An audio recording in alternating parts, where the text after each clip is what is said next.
Après ça, on avait un autre exemple. Alors là, ça nous rapproche du Québec. Il y a peut-être parmi vous des gens qui ont contribué à la semaine de la sécurité de l'information au mois de juin dernier.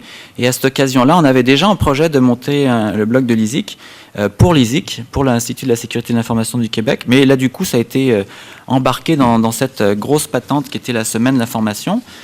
Alors faire un blog, ça a permis que plusieurs experts de l'ISIC s'expriment sur ce blog, sont capables de suivre l'actualité et ils mettent des liens pas mal, ça va bien.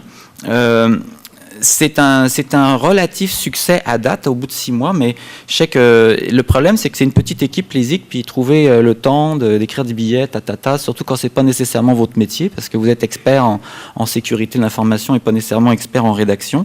Donc, c'est pas toujours facile.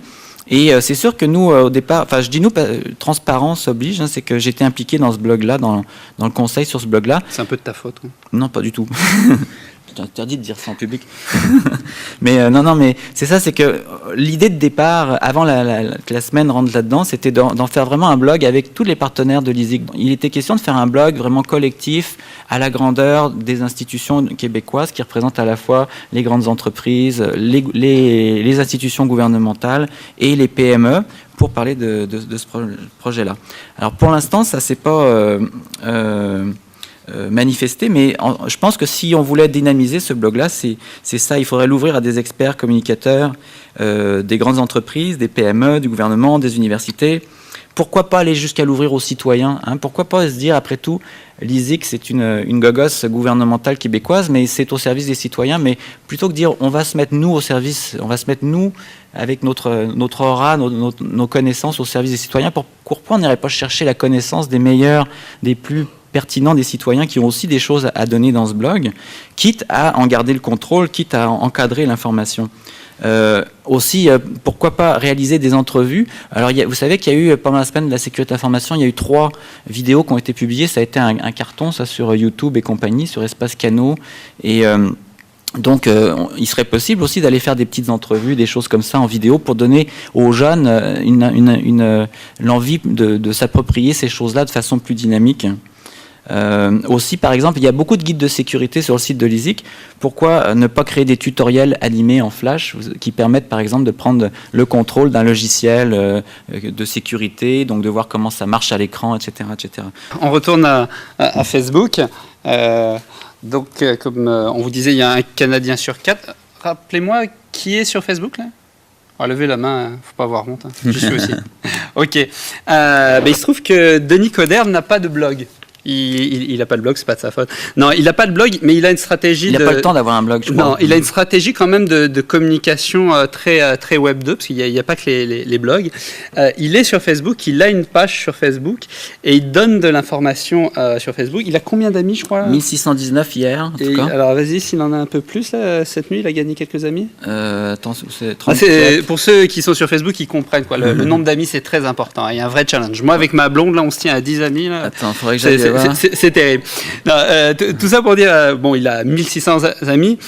C'est pas qu'il est forcément fan de Facebook ou qu'il veut donner des nouvelles à sa famille, mais c'est qu'il veut avoir un système de communication assez simple, comme on disait tout à l'heure. Comment envoyer simplement de l'information communiquer, oui. Il était triste hier. Comment communiquer simplement ? Les technologies web le permettent. Sur Facebook, quand on met une nouvelle sur son profil, ça se diffuse à tout son réseau. Alors là, ça fait 1600 personnes, ça se diffuse à tout son réseau, qui après peut le diffuser à tout son réseau. Donc Est-ce que certains d'entre vous connaissent Twitter ? Non. C'est trop Web 2. Ça. Ok. Twitter, c'est du micro-blogging. Tu veux l'expliquer rapidement en 2 mots ? Non, vu. Ok. En tout cas, c'est du micro-blogging, c'est-à-dire qu'au lieu de faire un billet, on met juste une phrase. On dit là, je m'en vais à Québec à Web Éducation. Puis on met ça, boum, sur Internet. On peut le faire à partir d'un téléphone, etc. C'était une application séparée. Très bonne idée. Facebook a vu ça, boum, ils l'ont intégré dans Facebook. Depuis, il n'y a plus personne sur Twitter. Tout le monde met son... Et alors, hier, je pense, Denis Coderre a mis dans son statut, qui est cet outil de microblogging. Je ne me ferai pas cet ordinateur. Hein.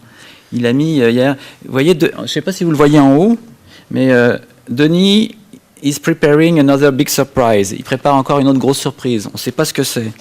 Alors là, parmi ces 1619 amis, il y a quelqu'un qui est... T'as vu toi déjà. Qui a mis une note ici. C'est quoi la surprise, vous voyez? Donc, il crée du buzz, là. Il crée du buzz, là. Tout le monde, dans les 1619 personnes, se dit, tiens, Denis Coderre va nous sortir quelque chose. Alors là, j'imagine, il y a plein de amis, entre guillemets, journalistes, qui sont déjà en train de bouger ciel et terre pour savoir qu'est-ce qui nous prépare encore. Est-ce qu'il se fait encore pousser la barbe ou les paillasses? Et ça lui coûte rien. Je veux dire, ouvrir un compte sur Facebook, c'est gratuit.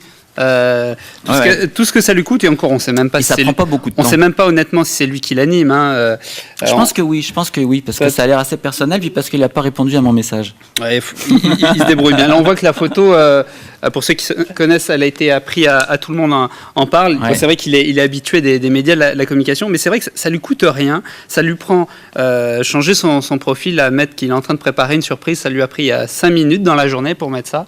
Et ça se trouve, il y a 10 000 personnes qui en parlent derrière, qui buzzent là-dessus.